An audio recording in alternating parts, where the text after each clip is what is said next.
Welcome, everybody, to episode 10 of the Thundercraps podcast, where we forge through the shitstorm that was WCW Thunder.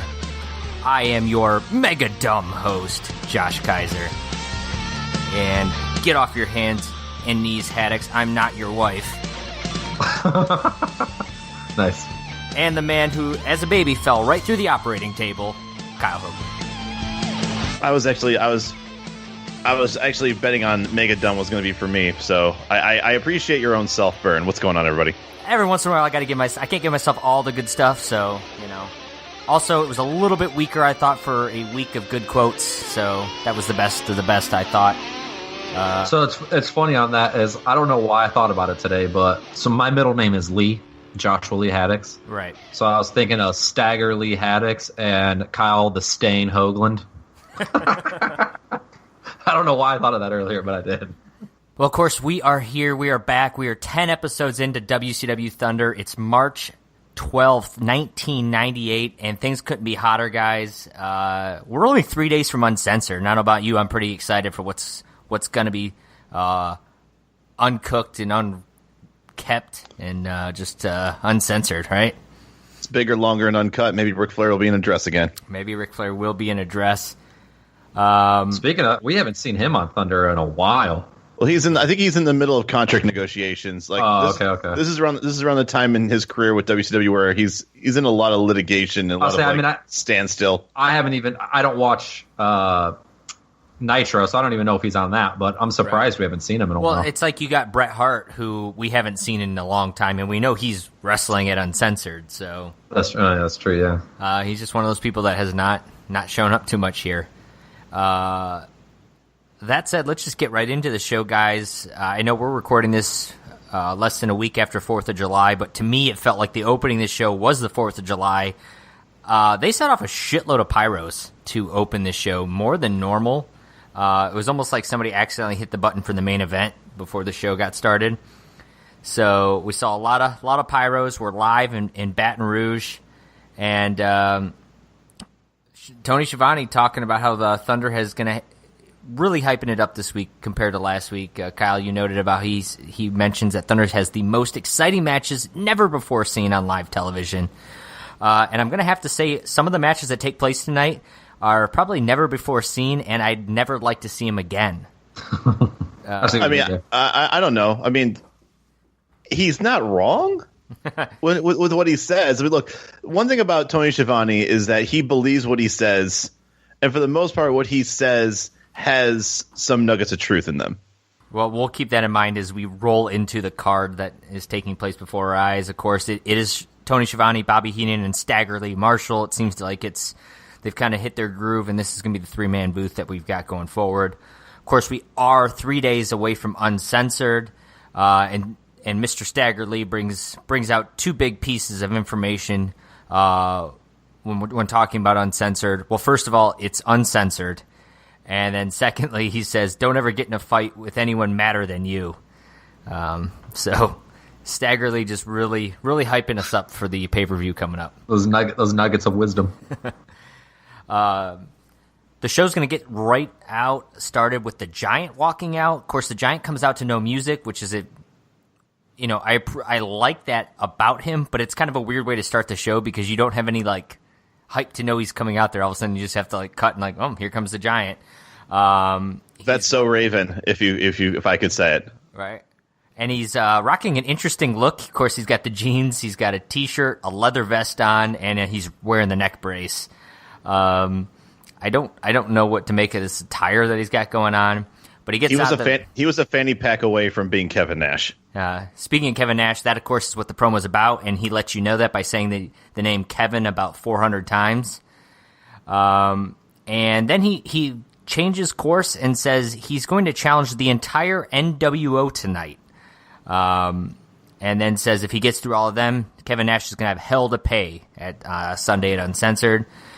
And this is when we hear the Macho Man's music, and out comes Randy Savage with Miss Elizabeth, who was looking fine, if I do say so myself. If not conservative, I feel like on TBS she's not. If you watch Nitro, the girls are out a little bit more, but on TBS I feel like they cover her up a little bit. What did Hogan say about her last week? She's some about her legs, right? The skinny legs, yeah. Those skinny legs let you know what kind of real man she's been with. Macho's all for the Giant dismantling the NWO, and I'm really confused at this point what they're doing with Macho Man. Like, obviously Macho Man and Hogan are feuding, right? Why is Macho Man still in the NWO if he's feuding against the NWO? Like, to me, it doesn't make sense. Why doesn't he just go back to WCW and feud the NWO then? Like, if you're unhappy with the NWO, like, do you hate WCW and you hate the NWO? Like, I do not understand this. I think he still doesn't like the WCW, but the whole thing that's weird for me is that he wants to be the new leader of the NWO, but yet at the same time is not exactly generating fantastic morale by saying like, "Oh my God, I'd be so happy if the Giant just dismantled everybody in the NWO." I'm like, exactly. It's kind of it's a weird idea. Yes, I'm not sure what all his game plan is here, but then he is going to talk about how he wants his world title, which is going to cue Sting to come out, and Sting's going to basically get in front of Macho and says, "It's not the title, it's my title, my meaning Sting's title." And then a challenge is answered, and all of a sudden Sting says, "Tonight is the right place and the right time for a title match for you, Macho Man." And somehow we're supposed to believe that 3 days before Uncensored on Thunder, Macho Man versus Sting is going to be a legitimate world title match. Is anyone buying this? No, because why would we do that if Scott Hall is going to fight whoever the champion is?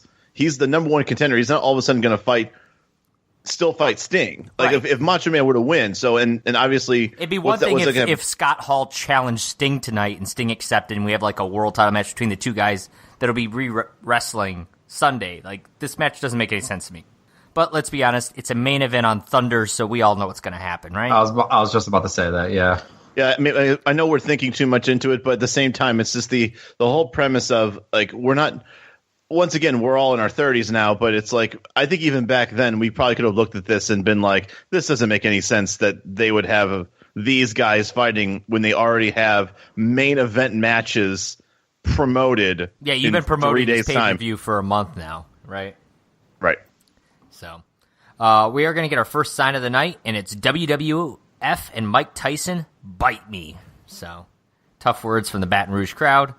And then we're going to move to our opening bout of the night, Mr. Brad Armstrong versus Raven, which it was kind of a weird way. Like, I feel like Sting and Macho Man and like everyone were kind of still in the ring, and like Brad Armstrong just starts coming out. So he gets in the ring, and out comes Raven to cut a promo before the match, and he starts basically talking about Brad Armstrong's career and says, "In 1980, you were Rookie of the Year." I had to stop and Wikipedia this because I was like, he must have misspoke, right? Now, there's no way Brad Armstrong's been wrestling since 1980. Sure enough, he has. Like, who would have thought Brad Armstrong's an 18-year veteran at this point? That's insane. He started when he was 18. So he's 30. Yeah, he was 35 or something like that when that promo was cut. That's insane. Just absolutely insane. That blew my mind. But he was rookie year 1980. In 81, he was a tag team champion. And then basically says now he's been fighting in mediocrity. And he talks all about the Armstrong curse and says that, the bookers here never liked his father, Bullet Bill Armstrong. Does that sound right? Well, I thought it was Bullet Bob Armstrong. Okay. Bullet Bob Armstrong. For me, it was just interesting that they brought up the bookers. I know that's kind of more commonplace in 2018 wrestling, where they talk about backstage and bookers and the booking committee and that kind of thing. But in '98, that was a little different. So I kind of appreciated that reality based promo here from Raven, and that's going to immediately turn into an even flow DDT for the 1, 2, 3. Not much to talk about as far as the match because there wasn't a match. Anything else you guys want to discuss about this Raven promo or Brad Armstrong's career? I did want to ask Haddix, because I know he's already made it clear that he's not a huge fan of Raven's promos, and I know that Kaiser and I have already kind of said, like, it's very unique, and I actually do enjoy it. I had in my notes that he kind of reminds me a little bit of like a monotone CM Punk, where he kind of just talks off the cusp a little bit. But Haddix, after seeing this one, like, what are your thoughts on Raven? You still thinking the same thing? Yeah, he is monotone, I think, which I don't think is on purpose. Maybe it is. I don't know. But this didn't make any sense to me, that it was such a... I mean, I'm all for, like, jobbing, if it makes sense, like Goldberg's matches and stuff. But, like, this didn't make any sense to me. Like, I was okay with what he said, kind of calling him out and all that kind of stuff. But then to even flow him and pin him that fast, I don't know. That was lost on me a little bit. I don't get it. Well, Does it make sense to you guys? The only thing I'll say about that is that, first of all, Raven's going into a pay-per-view for the U.S. title. I mean, Brad Armstrong's going to job to Raven regardless. And I'm okay with it. And I would have been okay if the whole flock came in and jumped him and then he pinned him. I would have been okay with that, because that's kind of what they've been doing. Well, they haven't been Raven as this, like, huge, like this just monster that just owns people. And it's not like Armstrong's just a pushover. Again, I knew Raven was going to win. I'm okay jobbing, but this seemed... you expected a match. This was worse of a job than the people Goldberg fights, and they're pushing that as once again, I think Raven, the way he fights, especially when in this case, like, he's more of a manipulative guy, kind of like a head games type of dude. Yeah, he almost got into his head to... It almost looked like he was recruiting Brad Armstrong for the flock. You know, that's what I first thought he was trying to do, was like telling Brad, like, right, you know, let go of your failures, let go of your anger. And then all of a sudden, like, he kind of had him like kind of like confused, he hits him with the even flow and pins him. And if this goes somewhere, then I'll be okay with it. But if literally nothing else comes of this, I think this is just weird. That he cuts. Are you saying coming of Brad Armstrong or coming of Raven? Like if he does join let's say he does join the flock or something, and it's like, oh, okay, but like for him to just cut a promo like he always does, and then to randomly even flow and pin him, that just, I don't know, it doesn't make sense to me. But anyway. That said, a fan in the crowd wished they got even flowed as they held up a sign after this match that said, "Raven, I want to feel your pain," and it was attractive girl in her mid-20s. So I get it. To feel that painus. The Weird Thunder rolls on as we got Tony Schiavone wearing God knows what that shirt was. Dude, I want that shirt. It's like a long sleeve, pseudo buttons at the top, I think, Thunder patched on there. But he's wearing this, and he's at the entrance to interview Chris Jericho, which it's weird that Schiavone's out here doing the interviews, because typically he doesn't do that. And especially on Thunder, this is usually like a Mike Tenay role or something. But Schiavone's out there and at the entrance, and he's got Chris Jericho, who's wearing Hoovie's mask and Rey Mysterio's T-shirt, which I just loved. It's like he's wearing, like, he's got kind of pieces of his victims, that he's carrying as, like, trophies. Also, did you notice that Break the Walls didn't play? Obviously, Jericho's WCW music can't play on the network, and normally they play, his WWE music. I don't know what the trash was that they played for this part, but it was awful. But that said, the promo itself, Jericho mentions he's going to give Dean an early title shot tonight, and says that if he wins, the Texas Cloverleaf, which is, of course, Dean Malenko's finisher, is going to be renamed the Canadian Jericho Leaf. I thought this was a lame attempt of a joke here by Jericho. but it's coming from him, so I like it. Like, he can make a lame joke because he's cheesy. He is cheesy heel. Yeah, I almost believe that he meant to make it cheesy, whether or not he did. Whether maybe he thought it was a good joke, but I would believe it. I would believe it if he was like, "Oh no, I meant to make it." You know what I mean? He's still not like a sinister bad guy. Like, he's still got this like cheesy kind of like just like a fake notion that he's still everyone's hero. So the whole Canadian Jericho Leaf sounds like a cheesy face thing to say to a heel, but he's the heel, which kind of, like, once again, makes it a little bit funnier in my eyes. You're right; it's cheesy and lame, but I think it's supposed to be. Yeah. I understand where you guys are coming from. Our next matchup is another barn burner, and as we got Kendall Windham going up against Hacksaw Jim Duggan. First thing I noticed, I don't know if you guys noticed, Kendall Woman's dick. Just the fact that he was wearing the tiniest trunks in the world, and his, like, penis was just flopping around. Anyone else notice that, or just me? I mean, it's not in my notes. I'm just saying. Like typically, he wore like the black trunks, but it was like tinier black trunks. It's like that European like men's thong that they wear to the beach that just doesn't leave much to the imagination. That Speedo type thing. That's what he was wearing here. It's literally the first thing I saw when he walked out. I'll take your word for it, man. So I'm not going to go back and confirm this, but I'll just is it more obvious than like a Gold Dust penis, or no, is this like? I mean, Gold Dust you can see like the shape. This isn't quite that to that level. Okay. But as I saw he's wrestling Hacksaw Jim Duggan, I actually thought to myself, I don't know who's going to win this match. My guess was just Duggan because it's Duggan, but I'm like I'm not sure. As for Duggan himself. Those USA chants, still a great way to get cheers in '98. It would probably go over just as well here in 2018. Us Americans love chanting USA, so definitely got the crowd behind him. Kyle, I just think you wanted to point out a particular comment that Stagger Lee made about the mat technician that Wyndham is.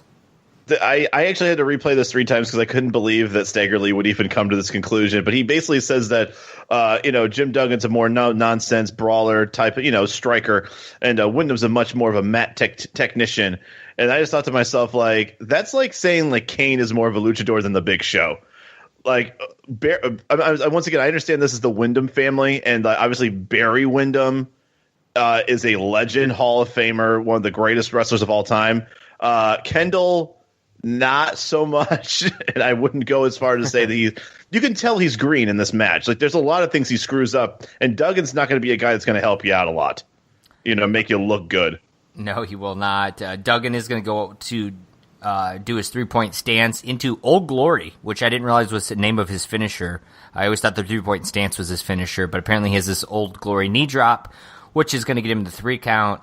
For me, this was a star and 3/4. I thought it was a sloppy, albeit standard Hacksaw Jim Duggan match. I gave it a 1.5 only because Wyndham was not very good in the match. But one thing, I don't think anyone really thought this match was going to be good. This looked like they were trying to give Wyndham a couple more minutes because last time we saw Wyndham, he was getting rocked in 20 seconds by Goldberg. And since he is a product of Barry Wyndham, they thought maybe give him a tryout, see how he would do against Duggan. And then going to Duggan, he is not the most skilled in the ring, especially now at this point in his career. He's obviously a bit older, but he's still about as over as just about anybody in 1998. It's amazing, isn't it? It's fantastic that he's even in 1998, that guy can easily just get the whole crowd on his side. I gave it 2 stars. I agree fully with everything you guys said. I think Jim Duggan is very entertaining, and that's the only reason I even rated it as high as I did. As far as the match goes, charismatic in some weird way. Yeah. What about Jim Duggan? What is he? Is he this is as good as Duggan? Yeah, I like Jim Duggan better. Okay. But yeah, as far as match goes, I probably would have rated it 1.5. But he's over in a very weird way that just kind of makes me laugh. But I like him. He's over like an 80s. He's over like an 80s face would be over. He just shouts. He doesn't really sell anything. He just kind of like character, really. Yeah, I mean, in so many ways, he's very exaggerated. Makes me laugh. Yeah. So I mean, again, I agree with Hoagie. I didn't expect anything great out of the match, but it was entertaining. So that's why I gave it a 2. Fair enough. After this, we get probably our weirdest WCW Saturday Night promo yet. We're going back to the classic where they're showing us some footage. And at first, we're going to see the awesome Bill Goldberg, which just made me laugh. I think that's the first and last time we're going to see awesome Bill Goldberg. And then we get Malenko and Benoit in tag action. And then finally, WCW versus NWO, as British Bulldog and Jim the Anvil Neidhart are going to wrestle Bryan Adams and Kurt Hennig. I don't know. When I heard the awesome Bill Goldberg, I cracked up. So at least they're trying something different to promote Saturday night, and I'll give them props for that. After this, we're going to get our third weird match of the night, as Scott Steiner is going to be wrestling Johnny Grunge, one half of Public Enemy. Of course, he's going to come out with the table. And at this point, we're going to get our third sign of the night, which says Steiner is a Heiner. And in case you guys are wondering, I had to Urban Dictionary the word Heiner. And Urban Dictionary defines it as a mildly offensive insult popular in the U.S. Midwest, interchangeable with any thousands of other generic insults like dillhole or asshat. So, props to the Baton Rouge fan for calling Steiner a Heiner. I thought this was going to be kind of a quick squash match for Scott Steiner, and instead I saw a bear hug. A fucking bear hug. Hey, man. That shit hurts, all right? You seen his biceps? They're pointy. Was anybody else almost kind of, I wouldn't say upset or offended, but the fact that Johnny Grunge had a whole lot more offense than Chase Tatum had last week. Like, Tatum literally just did looking nothing. at the two, I can understand where you're coming from. The fact that Johnny Grunge is like a tag team champion in wrestling, like I can understand why he'd get a little bit more in. But I was shocked that this match was as long as it was in comparison to pretty much everything else that we've seen so far.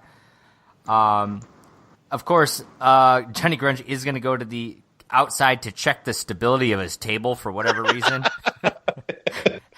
And as soon as he does that, he starts fighting on the apron, which of course is going to lead to him getting knocked off the apron, back through his table. He gets brought back into the ring, taunted, and into the Steiner recliner. That's going to be your match. I gave it 2 stars. It was pretty predictable. The crowd couldn't give a shit about it. I really couldn't give a shit about it, but it wasn't horrible, so I have that. I had to give it.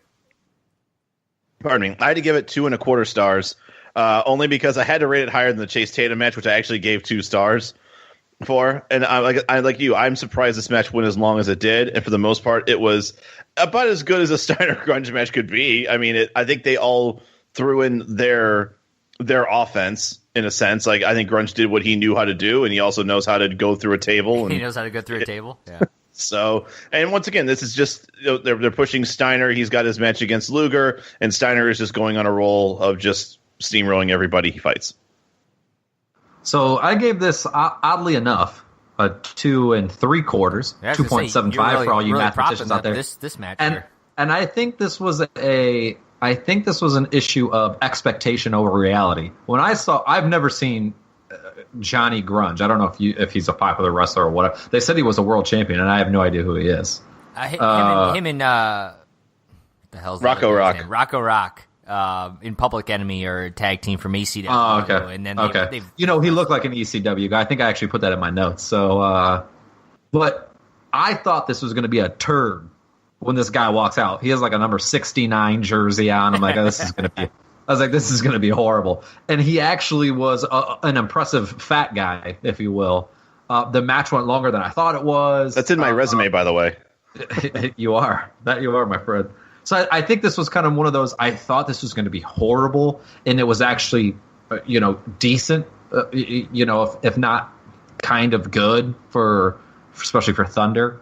So that's why I gave it a higher rating. And again, maybe in reality it's a little bit lower, but I went in thinking it was going to be crap, and it pleasantly surprised me. Oh, nice. So it was like the Power Rangers of wrestling matches. Or like the first Guardians of the Galaxy. Well, I didn't think Guardians of the Galaxy was going to suck. I'll say, yeah. I thought it was going to suck. Oh, well. You suck, my friend. The fourth side of the night is going to come up during this match. Of course, we have the letters BUFF for Buff Bagwell, of course, and it stands for Big, Ugly, Flaming, and I couldn't make out the last word because it was covered by a sign, but my mind was racing to wonder what Baton Rouge could possibly have come up with for that other F. I'll leave it to the imagination for right now. Let's go with friend. After this, we get Tony Schiavone back up by the front, interviewing Eddie Guerrero this time. And I have to say, Eddie has to be one of the most hated heels right now in WCW. I mean, the crowd loves chanting Eddie sucks, booing him. And it shows. I mean, he's great in the ring as a heel, and I think it's really showing that he's one of the, probably outside of the NWO, the most hated heel, right? I mean, Jericho has a little bit of that, but he's almost like an entertaining, to a degree, heel. I feel like people love Jericho, yeah. Yeah, I mean, Eddie's just a heel you like to boo. Yeah. Mike Tenay is here today because he's on commentary in place of Tony Schiavone, so I really don't know what they're doing. But Eddie's going to call out Chavo Guerrero and basically says that Chavo has dropped the ball and he's disgracing the Guerrero family. And he said he's tried everything from beating him up, dragging him around the mat, and even picking opponents for him, and Chavo's just let him down.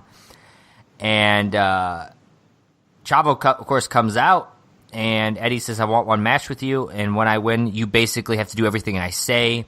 And Chavo says, well, if I win, you're going to do things the honorable Guerrero way, just like the Guerrero, bring grace back to the Guerrero name.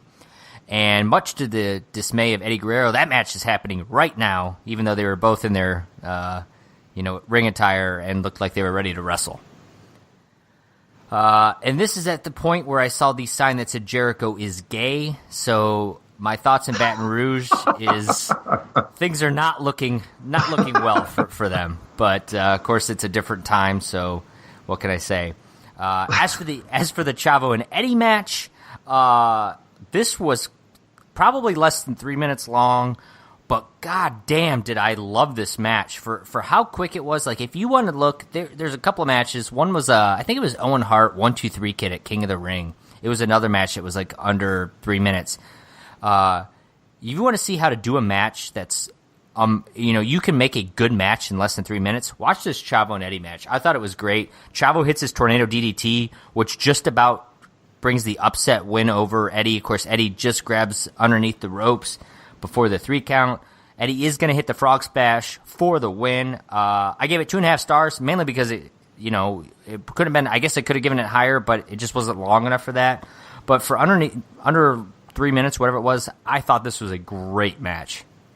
I gave it 2.25. Basically everything you said. It was very quick, and I do like me some Eddie. Like this was the Eddie Guerrero. I think I mentioned this last week, was Latino Heat.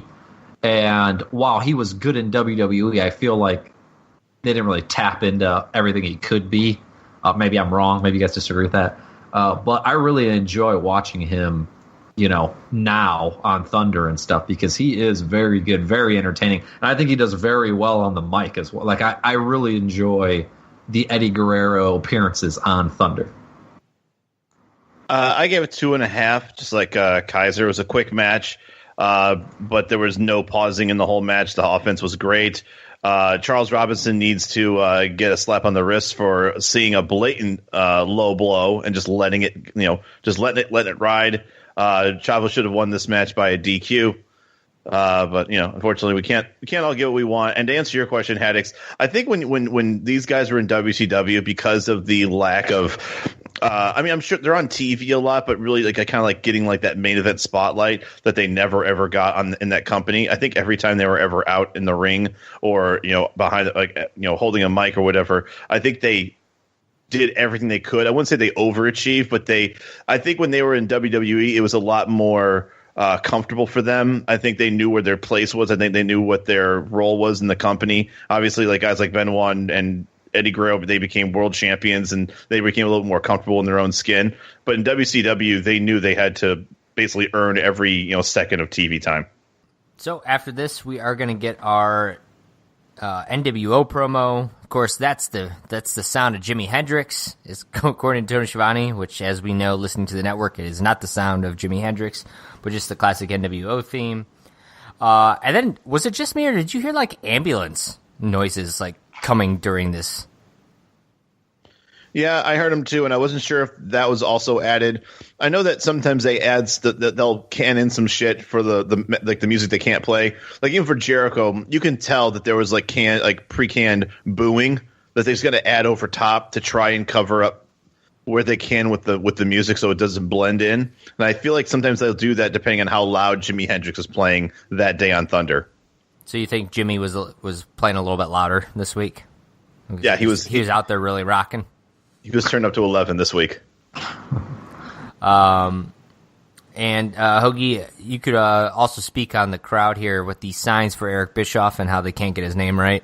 I mean, there's a C in there, and you need. Hey, look, if you're going to make a sign that's going to say things like, Vince McMahon fears Bischoff or something like that, and you're going to actually give Bischoff credit where it's due, spell his name right. I think there was at least 2 or 3 signs where they forgot the C in the middle, and it's an honest mistake. But still, if you're going to make a sign, right, then you do your homework. You would think so. Well, they don't have time to do their homework because they're making signs. This fucking guy. There you go. So the NWO, they're out here, of course, discussing the Giant and how they're gonna eat him like Thanksgiving dinner and rip him apart piece by piece. And this is when Hogan, or they call him not just Dumb and Dumber, but Mega Dumb. And then, of course, they are also out here laughing about how Sting and Macho Man are going to fight each other and kind of overlook the fact that they're going to be wrestling Scott Hall and Hogan this Sunday. So they're enjoying everything that's taking place on Thunder, getting good laughs about all of it. After this, we're going to get probably the worst match of the night, as Conan, accompanied by Vincent to the ring, is going to be wrestling Lizmark Jr. And I have to ask, why is Lizmark Jr.'s name Lizmark, Jr.? Dude, I noticed that too. Oh, because his first name is Junior. Yeah, I was just about to say. I sat there looking at that, like, it doesn't make any sense to me. It's weird that you noticed that, because I noticed that too. As for this match, it was pretty bad, pretty sloppy, and the spot that I noticed the most is when Conan hits the German suplex and goes for the pin without actually properly bridging it. So his shoulders are down, which I think actually Tony Schiavone calls out, which I appreciated. Of course, Conan is going to win this match, hitting his Cradle DDT into the Tequila Sunrise. I give it a 1.5 stars. I just thought it was a bad match overall and really just kind of pointless. I don't want to be that guy that has probably never, like the guy that is the only person in the world that's going to say this, but I expect better for a Lizmark Jr. match. And especially, That's Lizmark, Jr. Sorry, it's Junior Lizmark. And Conan obviously could do better too. In 1998, Conan is not in shape. I mean, he only just gets fatter and fatter. I think when you and I were first doing some of the Nitro stuff, Kaiser, we knows when Conan made his debut, he definitely looked a lot more in shape. Like he definitely had a little bit more muscle mass. He was a little bit leaner also. But I mean, like Conan phoned this in. Lizmark showed that he could do a couple of flips. But yeah, this was sloppy and shitty. I give this 1.25 as well. I might eat these words, but I think this might be the worst match we've had on Thunder. That's been an actual match that hasn't been something that ended in like 10 seconds. Like, this was bad. I thought this was horrible. This was an ugly match. And I think the thing I noticed the most, to think what Hoagie said, Conan looked like he blew up in like 10 seconds and was like huffing air the rest of the time, which made all of his stuff sloppy.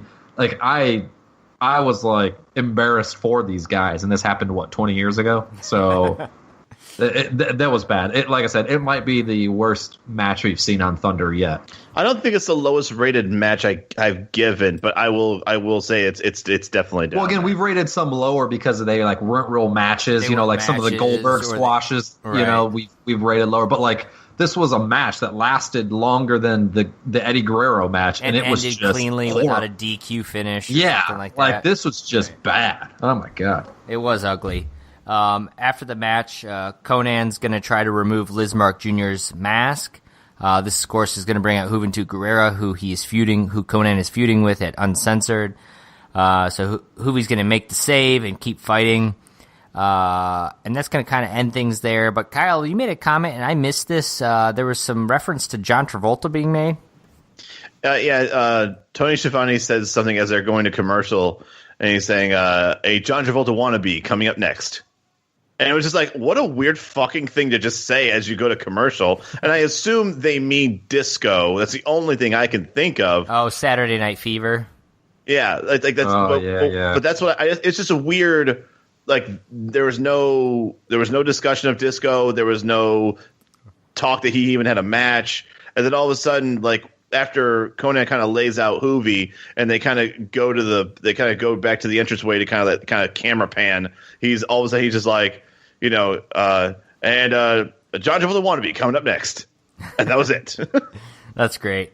To piggyback that, as they are panning away from the to the crowd before commercial, I see two signs back to back. One said "R.I.P. Louis Spicolli," and then in a totally different section of the crowd, I saw "We miss you, Louis Spicolli."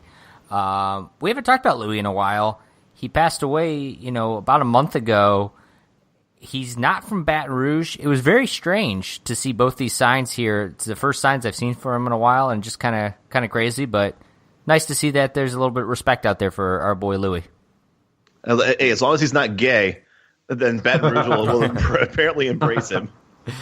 We come back from commercial. We're not going to get Disco Inferno yet, Kyle. Instead, we're going to get Schiavone back at the entrance with Kurt Hennig and Rick Rude. Rick Rude's going to cut a pretty good promo here where he says he was here to collect a bounty for Connecticut, of course, referring to the WWF, and how he's going to collect a bounty for Brett. And they continue to talk about how they're not good but great. And then they make some comment about how they're going to put Brett back in the couch section with no refreshments or snacks. That didn't feel like a strong promo to me overall. But, here we are. Every week we've seen Hennig and Rude pushing this story against Brett, and we've not seen Brett on Thunder for this entire feud, which is a little disappointing, I think. Have we not seen him at all? We've seen him on Thunder. When he did the Ric Flair feud early on. Yeah, but I feel like we've seen nothing since. I'm sure he's on Nitro, but we have not seen him on Thunder at all. And also, I miss Rick Rude. I mean, was he the one, or was it Kurt that was talking about the plane, no drinks, no? Was that Rick Rude who said all that, or was that Kurt who said that part? That was Rick Rude. See, here's the thing. Like, Rick Rude's a fantastic mouthpiece. He's a fantastic speaker. I mean, I understand that some of his stuff's a little bit outdated, and maybe like in the early 90s, late 80s, that would have probably been a really sweet promo. But I was listening to him. I enjoyed it. And then he gave the whole, we're gonna make him sweat. And then he blows a kiss to the camera. And I'm like, dude, I miss Rick Rude. Because Rick Rude's a douche. And it's like, he's so full of himself. And he's been retired now for at least 4 or 5 years. And I'm like, God, I really wish that Sting didn't fucking injure you, because he was a good wrestler too. Oh, is that what happened to him? I didn't even know that's what happened to him. He was a good wrestler. Yeah, he had a world title match against Sting, and he was actually the world champion. And Sting did like a suicide dive or something, and Rick Rude caught him, but Sting came in kind of a little bit too hard, a little too fast, and then so he fell backwards and he nailed his back up against the apron. And it basically herniated 2 discs, and he basically couldn't wrestle anymore. Ouch. After this, we are going to get I lost my spot. We have a promo vid that has DDP, Benoit, and Raven. Okay, yeah, I knew that was coming up. And it felt like a very ECW kind of promo to me. I mean, it felt like they didn't have anything for this about 20 minutes before they were going on the air, and they were in the back trying as fast as they can to make a quick little package. Yeah, it was. I should have came to you for a quick little package, right? Hey, I got that. I knew the joke was in there somewhere. Does anyone think that Triple Jeopardy is a horrible name for a match? Because I do. It's not very good. Like, I feel like this is like the third time they're trying to make a name for a triple threat, though. I feel like there has to be a better name than that. I know you can't use triple threat. There's got to be something better than Triple Jeopardy. That sounds horrible. What about Triangle Match? Because they also tried that too. I would take that over Triple Jeopardy. Triple Jeopardy doesn't even make any sense. Like, I don't. I mean, it's Final Jeopardy, not Triple Jeopardy. God damn it! Like, it's stupid. We are going to finally get our John Travolta, Kyle, as Disco Inferno is going to be wrestling Saturn.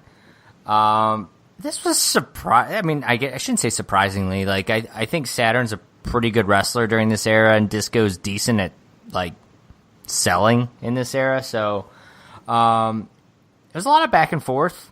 Some good front suplexes. Saturn is a good suplex kind of guy.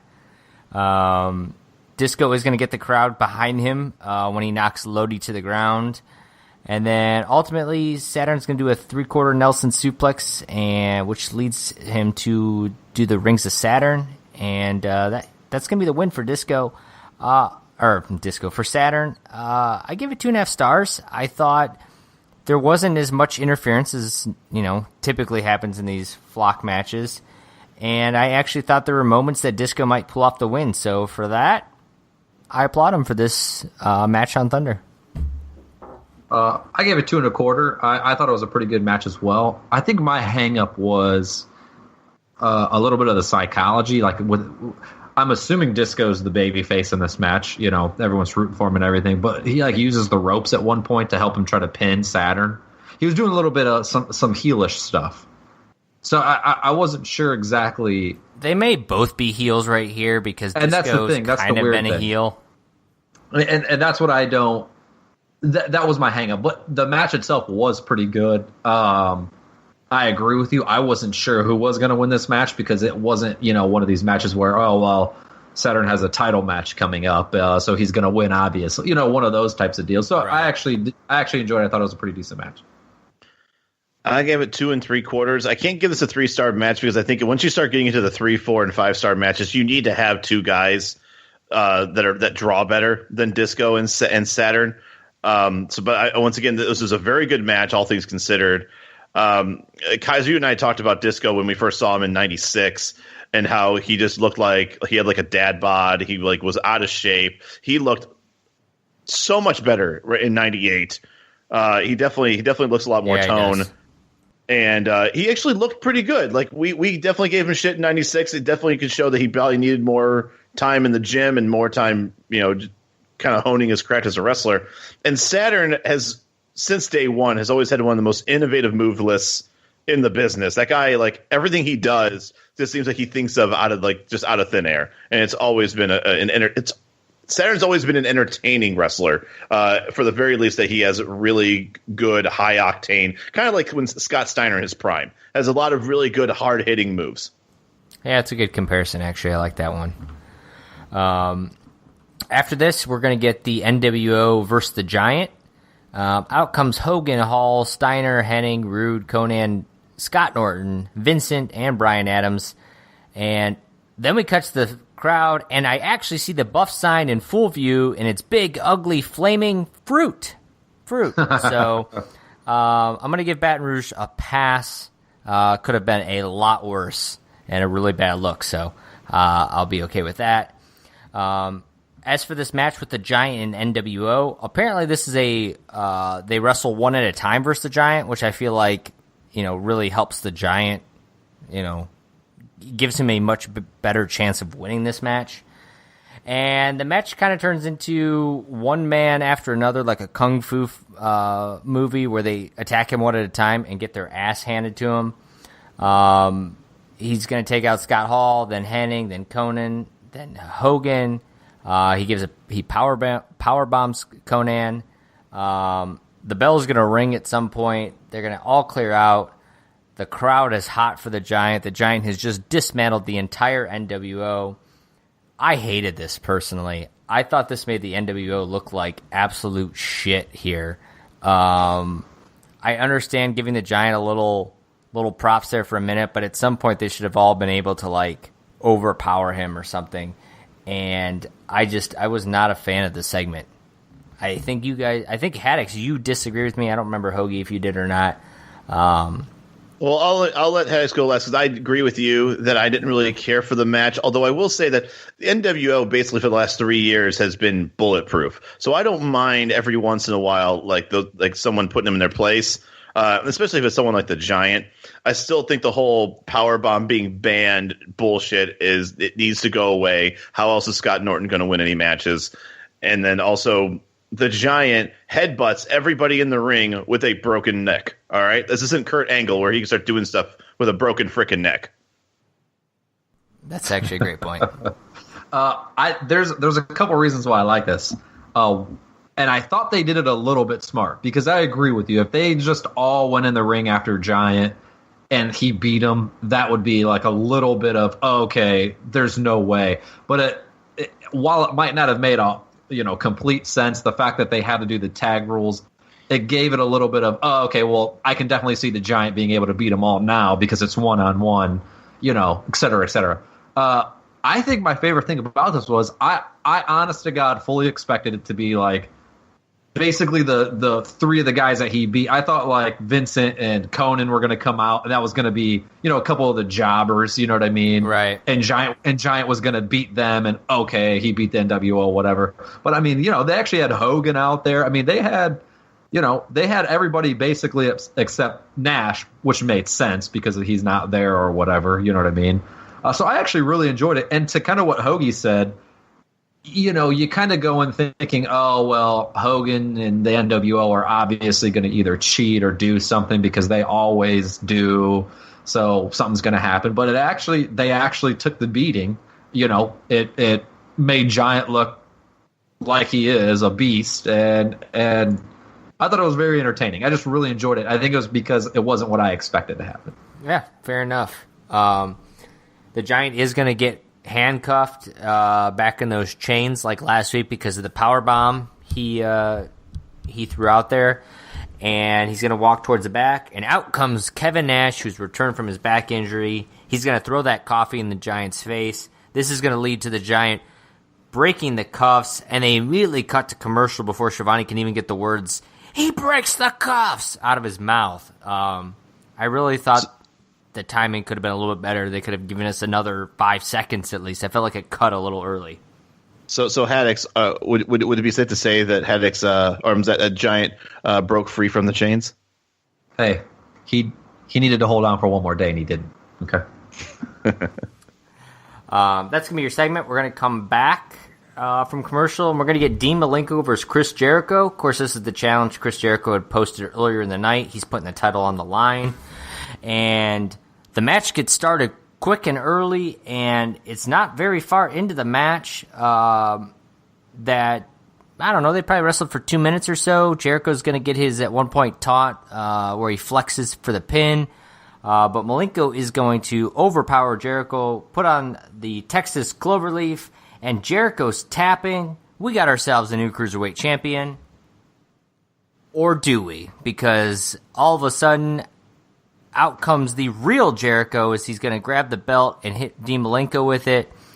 And the Juventud Guerrera mask that Jericho was wrestling in is pulled off, and the reveal is it's Lenny Lane. Lenny Lane.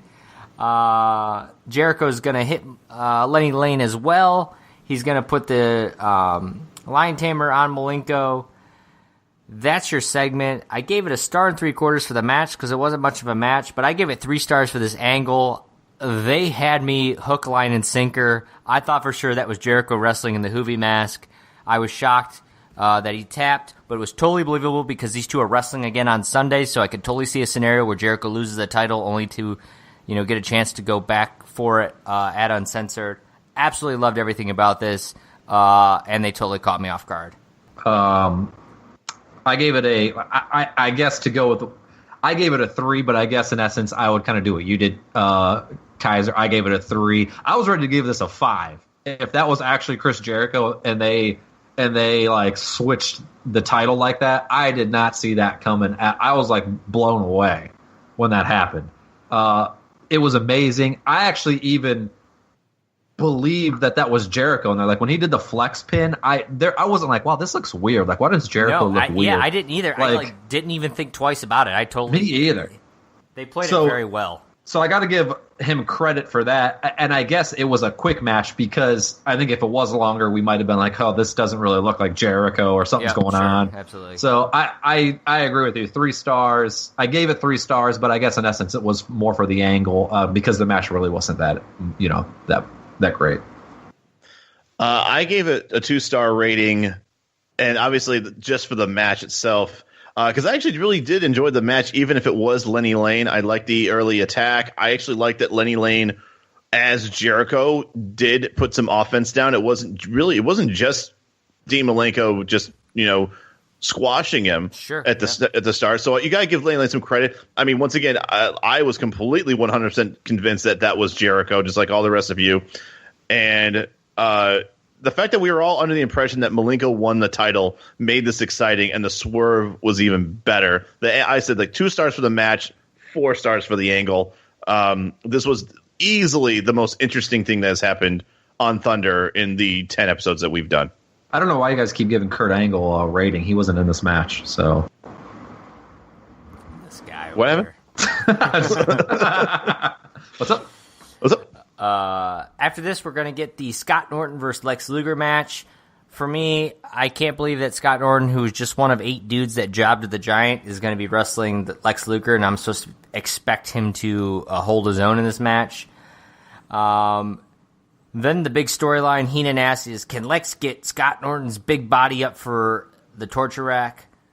I always hate when they fucking play this game, which is why I was glad Somebody else brought up the fact that he has racked the Giant before, because if he can rack the Giant, he can rack anybody in the fucking WCW. So I hate when they use that storyline. So I'm glad somebody in the commentary booth commented on that.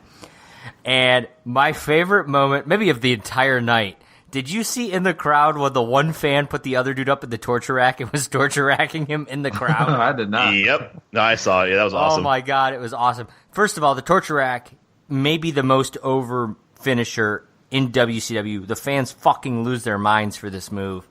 They're going nuts. Luger starts motioning for it. The crowd's going nuts. Out comes Scott Steiner for the interference, which is going to bring Rick Steiner out. That's going to cause Scott to leave the ring.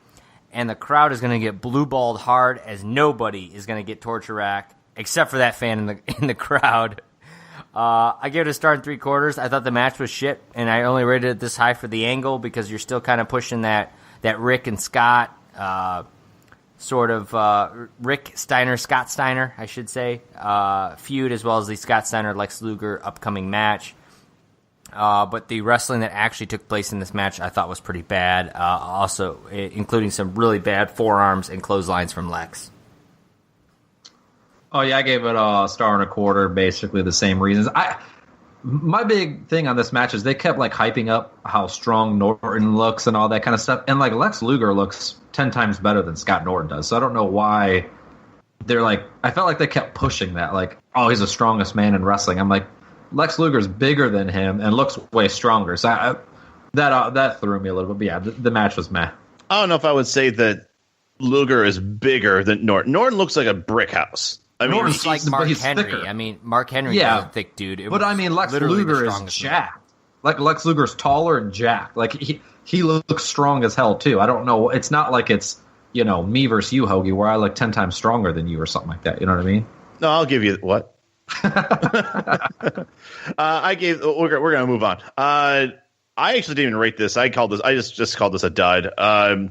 Norton looked okay. I mean, it was for the most part Norton just doing Norton things, and if you ever watch a Norton match where he actually is allowed to do the power bomb and leave, that's really all of his matches. He probably does 2 clotheslines, does a power bomb, pins the guy, and just gets the fuck out of the match. Norton, I probably did 3 clotheslines and then 1 from the middle rope, and then Luger does 3 clotheslines and a running forearm, and then he's going to say he's going to rack him, and then you get the DQ finish. So to me, that's not even worthy of rating. So I didn't bother. I'm actually kind of glad though that Luger didn't rack him, because I would have actually hated this match more if it was just that they literally just threw clotheslines at each other and then the rack, and that's it. So I'm actually glad that this got thrown out. All right. Well, then you'd be really happy about this main event that we got, Kyle, because we got Macho Man Randy Savage going up against Sting. This is your WCW World Heavyweight Championship match. And this is where we're going to get our night sign of the night, Yokiro DDP, with the Taco Bell dog. So it's nice to see references from the 90s. Is this the first Thunder that DDP wasn't on?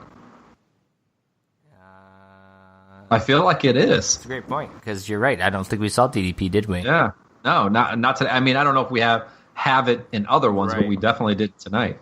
Normally, he's the staple on Thunder. Yes, he is. You're right about that. This match is going to start out quick and hot, and actually, it's not too long into the match that Sting's going to lock on the Scorpion Deathlock so early that he hasn't even taken off his trench coat yet. This is going to lead to Scott Hall and Hogan interfering in the match. I guess so the title doesn't... I don't know why they interfered. I really have no idea, other than they're just trying to get their interference and end this in a disqualification. I gave it a star. It's 10. We are now 10 for 10 on Thunder main events with disqualification finishes. I hate it. I'd like to see one match end clean on Thunder. Is that so hard to ask? Apparently. It is hard. It is too much to ask, because I think you and I all knew that this was not going to be a real match. Come on, Thunder. No, this is a dud again. I wasn't going to rate this. No one thought this match was going to have a legit ending. And as soon as I saw the time left on the show on the WWE Network, I knew this was going to be not what it was advertised, which was going to be like the greatest spectacle in all of professional sports. So I mean, I took it for what it was. As long as it told a story, then I'm okay with it. I really didn't give a shit if there was a winner or not. Well, it did tell a story, I feel like, a little bit, right? I gave it a 2 because I did think that as short as the match was, it was decent. They're both great wrestlers, if they're allowed to wrestle, I guess. But again, yeah, DQ finish, same story, different day. After the match, of course, Sting and Macho Man are going to defend off the NWO. And then out comes this unnamed man who's going to bring the apocalypse to WCW. Of course, that is the Disciple. It's Booty Man. And Sting's going to fiddle fuck around until he's able to hook Macho Man up. What a bad way. While everybody else is keeping their distance until finally they shoot up into the heavens, and then that's when Hogan and everybody pounce on him. And that is your Thunder. God, what a bad ending. Really not a great way to send us off to Uncensored. For me, I thought the show was just weird. From Tony Schiavone doing all the entrance interviews to some bizarre head-to-head matchups. Just a weird show for me. I don't know. I really like the cold opening with Giant coming out, and then the even Sting and Macho Man coming in there. I loved the Jericho Lenny Lane moment. So the show had some promise. The matches were up and down and just strange. Kind of a weird way to send us off to Uncensored, like I said. So overall, I thought it was an okay show. Could have been a lot worse. Could have been a little bit better, but it was all right. I thought it was pretty decent. But again, I think these Thunders that head into pay-per-views are the better ones that we've seen in the past 10 episodes.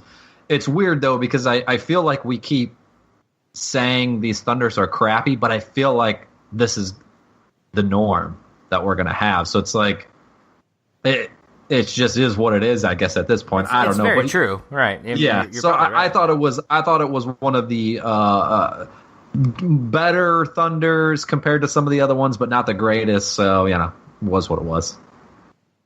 You know, from a story progression standpoint, I actually thought this might have been one of the best Thunders. I'm not going to argue the match quality. That is what it is. But I actually cared about most of these matches. Maybe the Duggan Wyndham, Liz Marconen matches not being included. Although at the very least, the Hoovy shows up. At least that's furthering the storyline with them going into Uncensored. The matches I consider duds still push an agenda or progress the story forward, so it didn't bother me much that the match that associated itself with it was forgettable or barely a match. We already talked about Liz Mark Jr., and that match was a low point, but it was buried in the middle of the card where it belonged, so I barely even remembered it by the time we got to the end. I was very impressed by the Steiner Grunge match and the Saturn Disco match, and but I would just say, honest to God, I did enjoy this Thunder. The DQ Fest continues. But, hey, we had a world title match technically on Thunder. So, I mean, call for what it is, but at least it existed. That's what you can say about this pay-per-view, or this show. At least it existed. That is true. And that is going to be our podcast this week as well. It existed. So, if you haven't yet, go check us out on iTunes, Google Play. Leave us that 5-star rating. We're 10 episodes in now, so we could really appreciate that bump. Give us a follow at Thundercraps on Twitter. And always go to thundercraps.com for all of our past episodes, social media accounts, and all that fun stuff. And go check out Uncensored. We've got a World Cage. We got a cage match with Hogan and Savage. We got Hall trying to win the world title against Sting.